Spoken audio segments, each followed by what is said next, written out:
नजर आ रहा है। अब बांग्लादेश का कोई भी एंड नहीं है। बांग्लादेश इस तरह ही फाके करेगा, जो तरक्की की थी वो फिर नीचे आएगा और पाकिस्तानी हंसेंगे। हाँ, नहीं, बांग्लादेश कह रहा है पाकिस्तान से दोस्ती करनी है। अब नहीं दोस्ती, पाकिस्तान क्या दोस्ती करेगा? पाकिस्तान के पास क्या है? हम क्या दोस्ती करेंगे? और भी उनको भी भूखा मारेंगे, उनसे भी ले लेंगे सारा कुछ जो उनके पास बेचारों को बचा है। हमारे पास क्या है? তাই আমাদেরকে এভাবে আমাদেরকে বলে যে একটা কিছু নিতে হবে, হয় আটা নিতে হবে না সরষের তেল নিতে হবে, তাহলে আমরা তেল দিব। বড় বড় কোম্পানিগুলো চালগুলো রেখে সিন্ডিকেট করতেছে। এদের কাছ থেকে যদি সরতে পারে তাহলে আশা করছি চালের দাম কেজি 2-4 টাকা কমবে। 2-3টা চাউল আসছে, হাজকে আসছে, 28 আসছে, বিয়ার 29 আসছে, এগুলো আগে এটার দাম একটু কম। নতুন চাউলটা 2.5 টাকা 2 টাকা 3 টাকা। अब बांग्लादेश की आवाम को उसके हाल पे छोड़ देना चाहिए, पाकिस्तान को उंगली नहीं करनी चाहिए। आप देखें ना, बड़ा जब बाप से बेटा रूठ जाए ना तो दूसरे को नहीं जाब की शहादत करना, और मैं तेरा चाचा हुआ और मैं तेरी मदद करांगा, घबराई नहीं। ने बांग्लादेश का हुक्का पानी बंद कर दिया है। इंडिया और बांग्लादेश के बॉर्डर के ऊपर ट्रेड सस्पेंड हो चुकी है। सैकड़ों की तादाद में ट्रक खड़े हैं, लेकिन इंडिया उन ट्रक्स की सप्लाई बांग्लादेश को नहीं दे रहा, जिसके अंदर फूड आइटम्स है, जिसके अंदर ग्रोसरी है।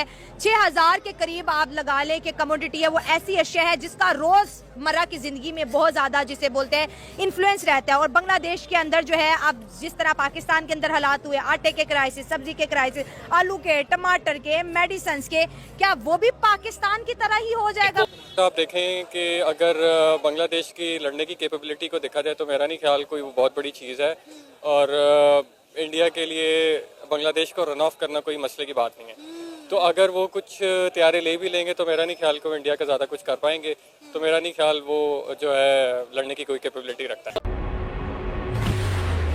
बांग्लादेश के बाजारों से चावल खत्म हो गया है, बांग्लादेश के मार्केट से आटा भी खत्म हो गया है, बांग्लादेश के बाजारों से खाने का तेल भी शॉर्ट हो गया है।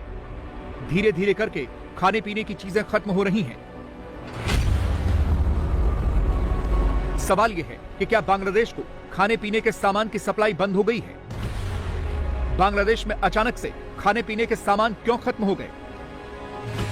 क्या बांग्लादेश पर कोई नई आफत आने वाली है? डॉक्टर मोहम्मद यूनुस ने इंटरिम गवर्नमेंट बनाई है, तब से आए दिन कोई ना कोई बैड न्यूज बांग्लादेश से सुनने को मिलती है। कभी इलेक्ट्रिसिटी शॉर्टेज, कभी ये सुनने को मिलता है कि भाई इंडिया के $800 मिलियन देने हैं। कभी अब खबर ये आई है कि रशिया ने भी बांग्लादेश को वार्न कर दिया कि हमारे $630 मिलियन वापस किए जाएं। पाकिस्तानी पब्लिक से पूछेंगे कि पाकिस्तान की तरह भी अब बांग्लादेश IMF के पास जाता नजर आ रहा है। क्या बांग्लादेश दोबारा ट्रैक पे चढ़ पाएगा? जिस तरीके से उन्होंने इंडिया के साथ अपने रिलेशंस को बेहतर नहीं रखा, क्या ऐसा पॉसिबल है कि वो दोबारा से ट्रैक पे आए और उनकी इकॉनमी बेहतरी की तरफ?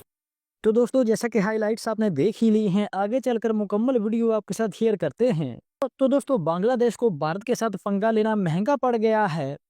बांग्लादेश की जो जनता है वो इस वक्त आटे, दाल और चावल को लेकर तड़प रही है, और बांग्लादेश की जनता का कहना है कि बांग्लादेश के जो दुकानदार हैं उनके पास सिर्फ और सिर्फ 1 या 2 गट्टे चावलों के ही बचे हैं, उनके पास दाल तो है ही नहीं। कि पाकिस्तान में तो इंडस्ट्री है नहीं, इंडिया इंडस्ट्रियल हब बनता जा रहा है, तो उनका एक्सपोर्ट और बढ़ेगा।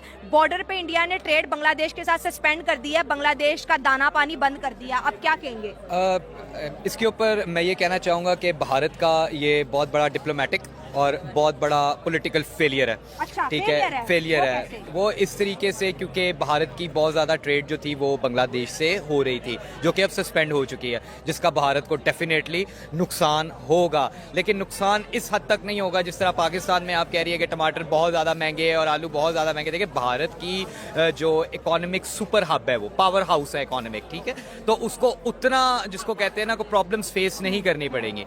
सो मेरे नज़दीक जो है ये भारत का एक बहुत बड़ा फेलियर है, और पाकिस्तान को एक इसके अंदर ये एज है कि पाकिस्तान अपने डिप्लोमेटिक टाइज बांग्लादेश के साथ बेहतर कर सकता है। आप कह रहे हैं ये इंडिया का फेलियर है, लेकिन अगर इंडिया का पॉइंट देखिए, उन्होंने कहा कि आपकी कंट्री में अनरेस्ट है, हम आपके साथ ट्रेड नहीं कर सकते, दैट्स व्हाई हम जो है ना ट्रेड सस्पेंड कर रहे हैं। और पूरी दुनिया का यही हमने देखा है एक रवैया, जब भी किसी मुल्क के अंदर अनरेस्ट होता है तो उसकी जो पार्टनर कंपनी होती है या पार्टनर मुल्क होता है वो हर चीज बंद कर देता है, क्योंकि यहाँ पर बात हो रही है 7000 करोड़ मालियत की। तो कोई इसको जिहादी ग्रुप के हवाले तो नहीं करेगा ना इतने बड़े माल। अच्छा, बड़ी बड़ी मजे की बात की है, जरा इनसे पूछे कि ये अनरेस्ट पैदा किसने की है। ये अपनी ही एक क्लाइंट स्टेट बनाना चाह रहे थे बांग्लादेश को कि जो हम कहेंगे वही ये करेंगे, और जो हमारा अपॉइंटेड प्राइम मिनिस्टर है जो वो कहेगी तो वही होगा। आपसे तो ये भी नहीं एग्री कर रहे। मेरी बात सुने, आप जो कह रहे हैं ना 15 साल से जो हसीना वाजिद है वो इंडियन नवाज है, इंडिया की पॉलिसी अप्लाई हो रही है। जहाँ तक आप कह रहे हैं ना कि इंडिया चाहता कि हमारी एक पपेट स्टेट होती जो हमारे इशारों पे चलती।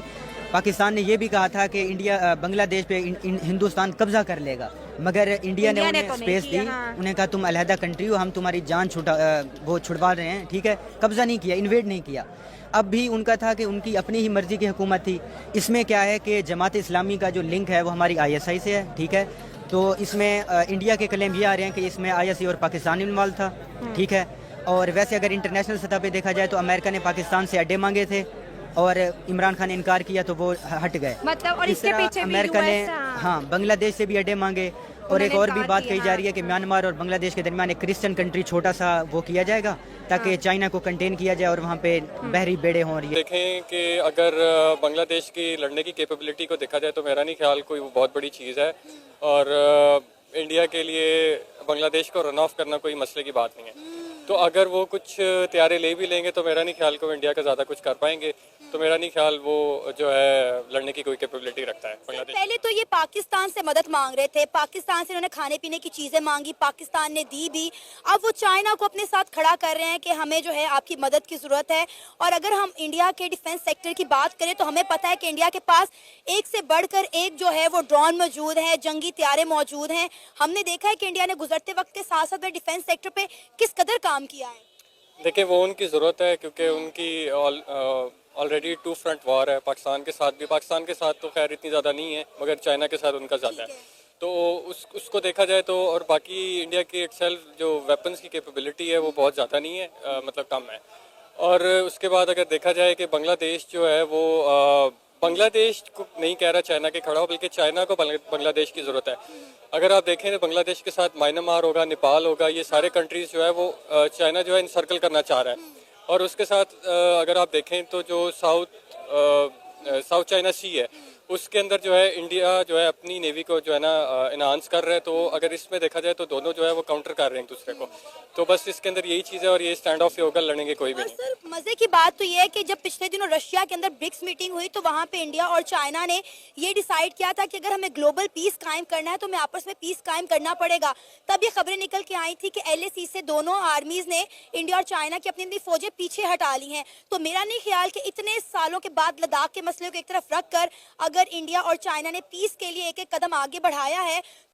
और इसके अलावा बांग्लादेश के दुकानदारों का कहना है कि हमारे पास तेल भी ख़त्म हो रहा है क्योंकि सप्लाई हमें आ ही नहीं रही है, जिसके कारण नंबर 1 पे उन्हें सामान मिल ही नहीं रहा है। और अगर किसी दुकानदार को ये सामान मिल भी रहा है तो वो सामान पहले से 3 गुना ज़ायद रकम पर मिल रहा है, जिससे उनका कहना है कि हमारे यहाँ पर खाने पीने की चीज़ों की कमी हो गई है।